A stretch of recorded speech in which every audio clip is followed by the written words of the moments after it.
Sergeant Nathan Hawley wasn't supposed to be there, not alone, not grounded, and definitely not alive. The combat extraction on Cabo 3 had gone sideways. His transport, part of a relief mission sent to pull remaining Terran soldiers off the Vacancia planet, had been hit mid-flight. The ship spiraled down, slammed into a crater, and cracked apart on impact. Somehow, Nathan survived. Cabo 3 had once been a thriving colony world until it became the site of a brutal resource war. Now it was a dead zone, abandoned, scorched, and laced with radiation. What remained was a wasteland of blackened forests, broken cities, and a sky forever hazed in smoke. The locals called it the ash fields. Nathan dragged himself from the wreckage with a cracked helmet, one working boot thruster, and an auto rifle running on its last cell.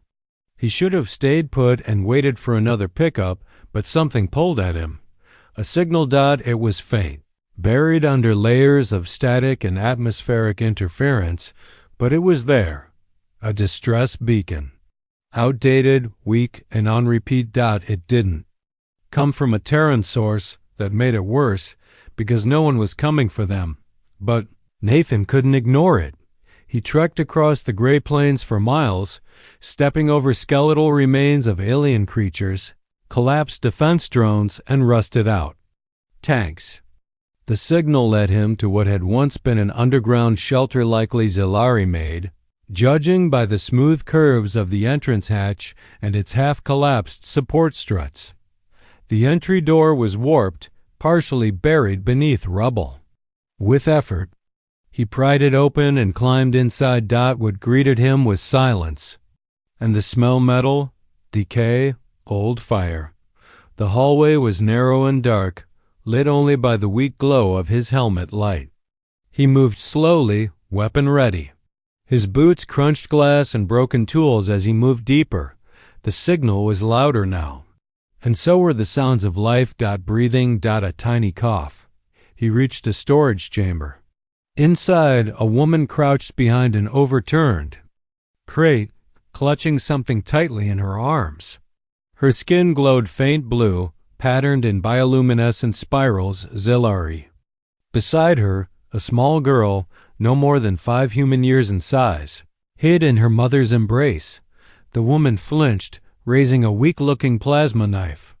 Her eyes were hollow, her face drawn thin. "Back," she said. Her voice was hoarse. "No closer. I'll defend her." Nathan raised both hands and slowly slung his weapon across his back. "I'm not your enemy," he said. "I picked up your signal." "Why?" she asked. "Why would a human come for us?" Nathan hesitated, scanning the room. Half a medkit. "Barely functional rations, no power. Because you're still alive," he said. The child peeked up from under her mother's arms. Her eyes were enormous and full of something Nathan hadn't seen in a long time: hope. He crouched, slowly, never breaking eye contact with the mother. "I can get you out. Not all the way, not yet. But I can get you away from here." The mother lowered the knife, her shoulders sagging with exhaustion. "I'm Kelra," she said quietly. "This is Timmy." Nathan nodded. "Nathan Hawley, Terran Defense Forces, and I'm not leaving you behind." They left the bunker that night under the cover of darkness. Kelra could barely walk. Timmy clung to Nathan's chest, too weak to speak, but her tiny fingers gripped his armor tightly. The air outside was frigid. Acidic mist rolled in waves across the landscape. Nathan wrapped his emergency blanket around Kelra and led them, both toward what he hoped was safety. There was no rescue ship on the horizon, no immediate solution. Just ash, silence, and miles of dead terrain between them and any working outpost. The wind never stopped howling in the ash fields of Cabo 3. It screamed across the broken plains like a wounded beast, kicking up soot and biting through armor. For Nathan, Kelra, and Timmy, it was the ever-present background noise as they began their desperate journey through the war-scarred terrain. There were no roads left, only cracked ground. shattered hulls, and the skeletal remains of battles fought long ago. Nathan led the way, rifle across his back, his arms and instincts constantly alert. Behind him, Kelra staggered with every step, her thin frame shaking from exhaustion and malnutrition. TMI, too weak to walk long distances, spent most of the journey cradled in Nathan's arms, bundled in salvaged thermal wraps. They had no map, no guaranteed destination. Only Nathan's memory of a half-destroyed human comms tower somewhere to the north. If it still stood, even in ruins, he might be able to broadcast a distress call strong enough to get picked up. But it was a gamble, one made harder by dwindling supplies. Their food consisted of half a field ration bar per day, split between the three of them. Nathan often lied and said he'd already eaten. Kelra saw through it, but said nothing. They moved by night, sheltering during the day from radiation pockets and roaming drones that still prowled the surface. Nathan found caves, collapsed vehicles, and even a broken-down mech's cockpit for cover.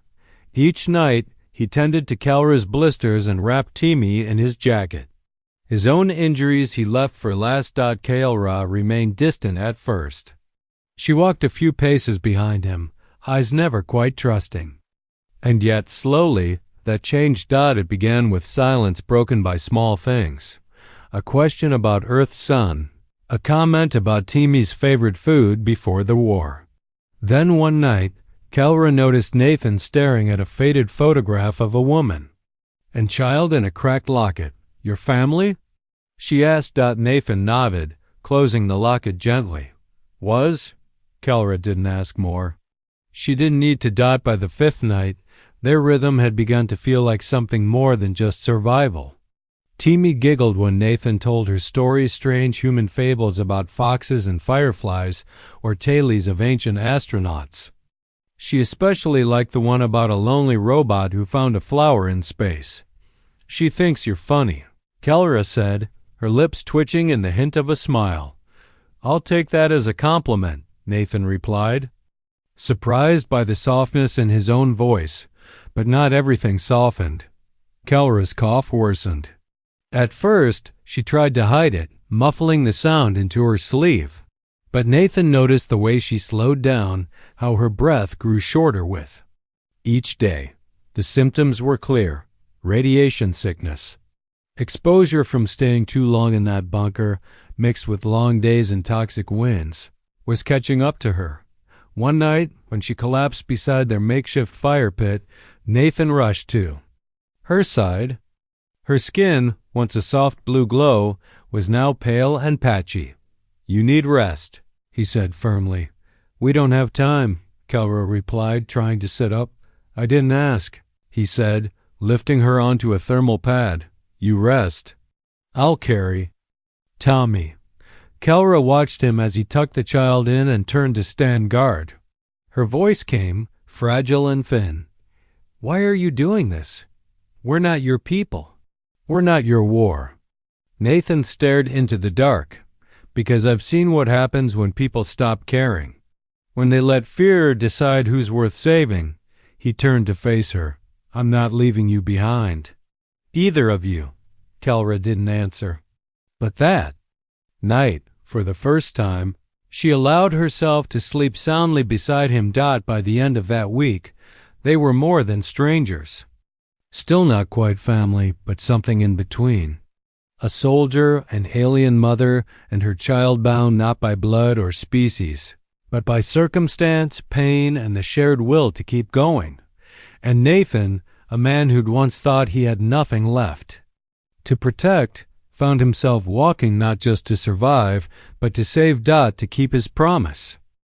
The farther they traveled into the ash-blasted wilderness of Cavo 3, the more Nathan realized that hope wasn't enough. They needed a miracle. The terrain grew more hazardous. Deep fissures cracked the earth. Toxic gas vents hissed without warning. And scavenger beasts, mutated remnants of native fauna, emerged more frequently, driven mad by radiation and starvation. Nathan defended them with precision, conserving what little ammo he had left. Each shot had to count. Each fight had to be avoided if possible. But despite the dangers, something unexpected happened. The silence between Nathan and Kelra faded. Where once she only offered short, guarded responses, she now spoke to him willingly. She asked about Earth, about his family, about human music. In return, Nathan asked about the Zelari, about the glowing tattoos that shimmered down her arms and how Timia's people honored their dead by planting memory trees. They talked in the quiet moments between danger, when Timi was asleep, nestled in the crook of Kelra's arms. And Nathan stood watch. Kelra was changing. Not just her health, which was slowly deteriorating, but her walls. She no longer looked at Nathan like a human soldier. Now her eyes held something else. Caution, yes, but also trust. Still, it wasn't enough to stop the inevitable. Kelra collapsed 2 days after they crossed the skeletal remains of a downed freighter. It was sudden. One moment she was walking, head down, arms around her chest, and the next, she stumbled and dropped to the ground, twitching from weakness. Nathan rushed to her, lowering her gently. Her skin was cold. Her breath came in shallow. Gasps, Timi screamed. Mama!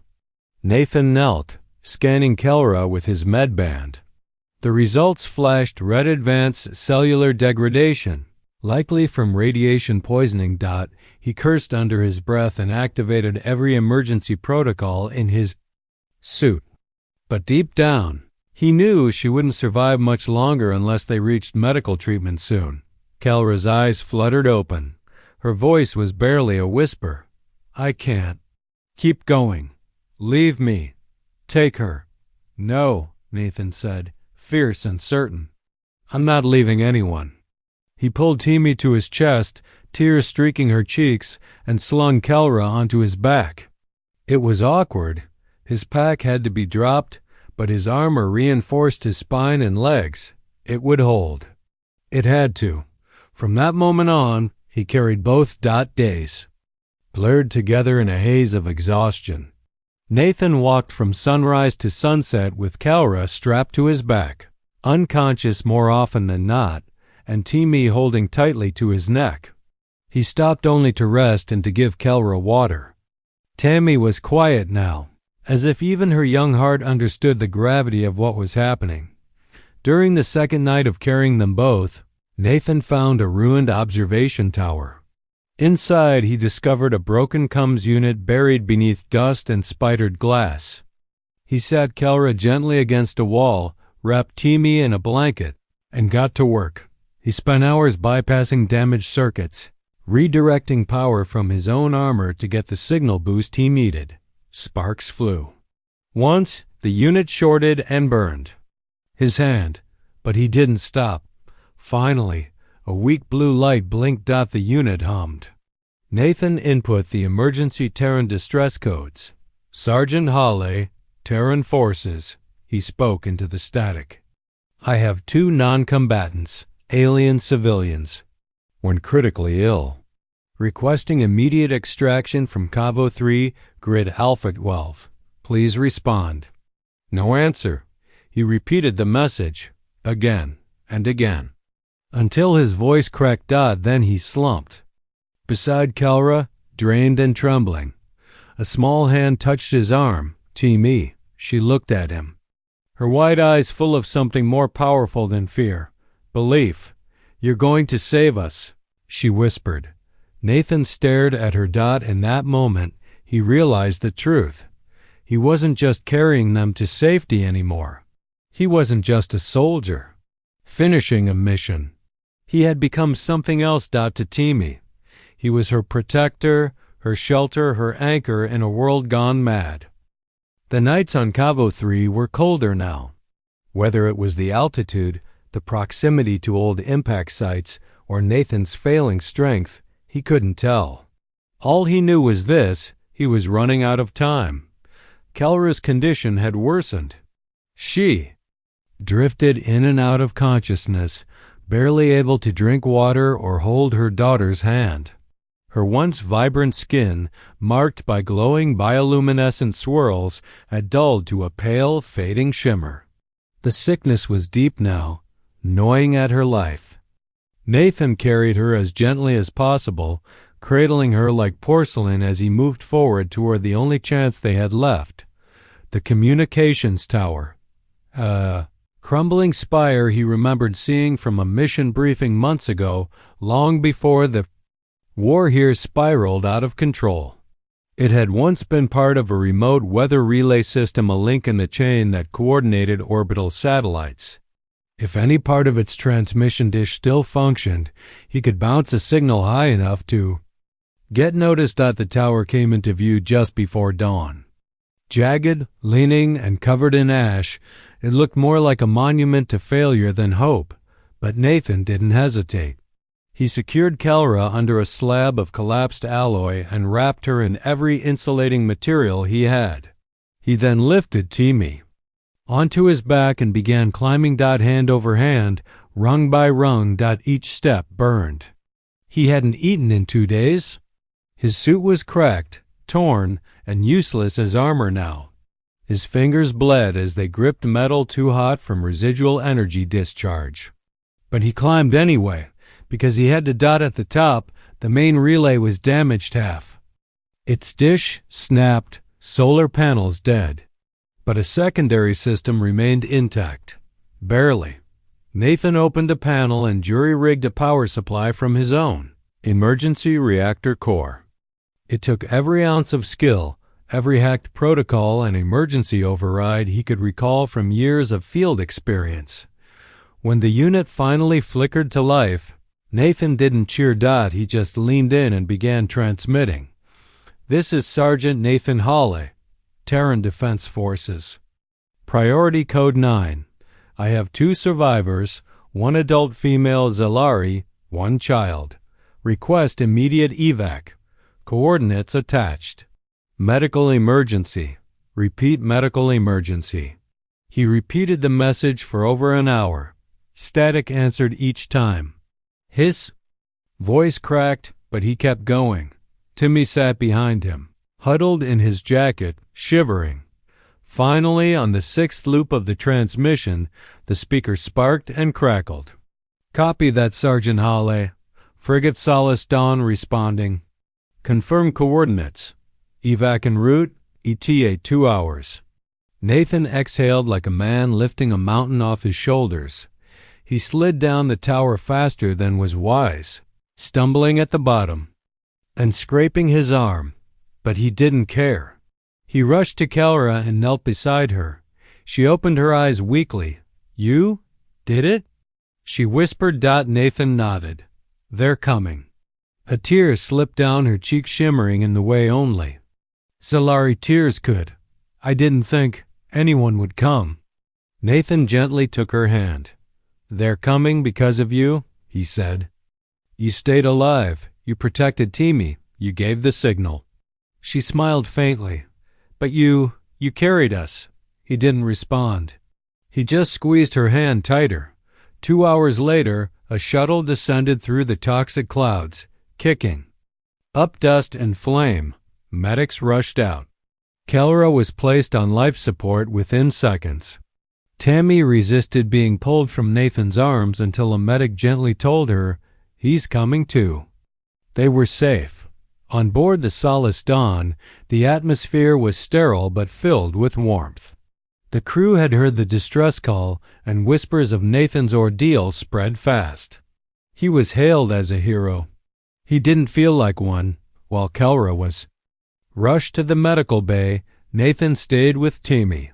She didn't speak for a long time, just held his hand and sat beside him in silence. Then finally, she looked up at him and asked, "We're going to be okay now, right?" Nathan smiled for the first time in days. "Yeah," he said softly. "We are." Weeks passed aboard the Solace Dawn, then months. The war front moved elsewhere, and Cavo 3 became just another footnote in a long and bloody galactic campaign. But for Nathan, Kelra, and Timmy, it would forever be the place where everything changed Kelra's recovery was slow but steady. The medics administered targeted anti-red treatments and cellular regeneration therapy, stabilizing her condition. She spent the first weeks in a stasis pod under constant observation. Timmy visited every day, holding her mother's hand and chatting with Nathan about everything from Earth pets to Zelari lullabies. Nathan was offered a medal for his actions, a citation of valor. He declined the ceremony. Instead, he requested leave and custody. His commanding officer raised a brow. Custody of the alien child? Nathan didn't flinch. She's got no one. And she already calls me Helen. In her tongue, it means home or fortress. I'm not leaving her behind. And the mother? She's coming too, Nathan said. She just doesn't know it yet. When Kelra awoke fully weeks later, she found herself in a medical ward on a Terran hospital station. Nathan was asleep in a chair beside her, with Tammy curled up in his lap, snoring gently. Kelra blinked back tears. She remembered pain, exhaustion, the feeling of being weightless in a shuttle. But more than that, she remembered warmth. His arms carrying her, his voice cutting through the cold. She reached for his hand. You stayed. She whispered. Nathan stirred. Timmy shifted and yawned. Of course I did, he said grudgingly. I told you. I don't leave people behind. Kelra smiled softly, brushing a hand through Timmy's hair. She calls you father now. Did you know that? I figured, Nathan said, looking down at the girl. She's something else. So are you, Kelra said. Their eyes met. And in that quiet, sterile room filled with the soft hum of machines, something unspoken passed between them. Not romance, at least not yet. Something deeper. Something earned. Respect. Trust. Gratitude. Family. Nathan left the military. 2 months later, he took Kelra and Timmy with him to Mars, specifically the new Kyoto district, nestled in the red-green valleys of the Martian reclamation zones. There, beneath a soft red sky, Nathan bought a modest home with wide windows, a small garden, and room enough for 3. Tommy adjusted quickly. She enrolled in a local hybrid language school where human and alien children learned side by side. She learned English, Martian Standard, and even began teaching her classmates phrases in Zelari. Her favorite subject was Earth biology, mostly because of the section on dogs. Nathan got her one, a floppy-eared golden retriever named Jet. Kelra took longer to adjust. She was used to constant danger, to loss, to silence. Mars was too quiet at first, too peaceful. But over time, with rehabilitation and space to breathe, she found peace in new routines. Gardening, cooking with human spices, teaching Timmy traditional songs. She and Nathan often talked over coffee or Martian. Tea, sitting on the back porch, watching the horizon turn purple at dusk. Do you ever miss the war?